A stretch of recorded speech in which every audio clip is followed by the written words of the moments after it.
চাপটি বানানোর জন্য আধা কেজি চালকে পানি দিয়ে ভিজিয়ে রেখেছি সারা রাত।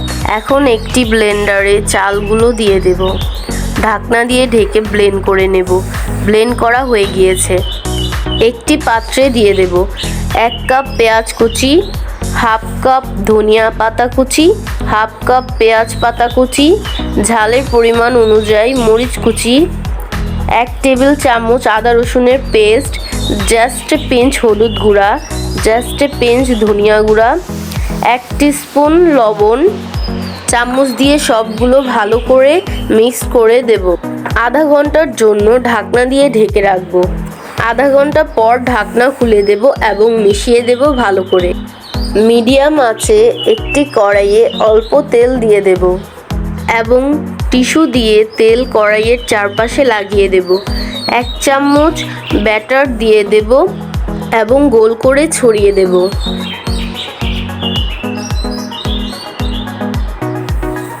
2 থেকে 3 মিনিটের জন্য ঢাকনা দিয়ে ঢেকে রাখবো। 2 থেকে 3 মিনিট পর ঢাকনা খুলে দেব। হয়ে গেল চাপটি। আমাদের আলুর দম করে দেখাবো। একটি কড়াইয়ে হাফ কাপ তেল দিয়ে দেব। তেল হালকা গরম হয়ে আসলে 4টা এলাচ, 2টা দারচিনি, 3টা তেজপাতা, 6টা লবঙ্গ। মশলার ফ্লেভার আসলে 1 কেজি আলু দিয়ে দেব। আলু আগে ভেজে নেব টেস্ট বাড়ানোর জন্য। আলু ভাজা হয়ে গেলে 1 কাপ পেঁয়াজ কুচি দিয়ে দেব। নেড়ে চেড়ে দেব। হাফ টিস্পুন লবণ দিয়ে দেব। পেঁয়াজকে আলুর সাথে ভেজে নেব। পেঁয়াজ হালকা বাদামি হয়ে আসলে 1 টেবিল চামচ মরিচের পেস্ট দিয়ে দেব। 2 টেবিল চামচ পেঁয়াজ বাটা, 2 টেবিল চামচ আদা রসুনের পেস্ট ভালো করে মিক্স করে কষাতে হবে। 1 টিস্পুন হলুদ গুঁড়া দিয়ে দেব।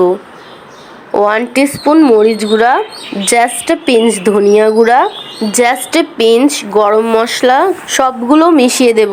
কষাতে হবে ভালো করে। অল্প পানি দিয়ে দেব। নেড়ে চেড়ে দেব। হাফ কাপ টমেটোর পেস্ট দিয়ে দেব। নাড়তে হবে।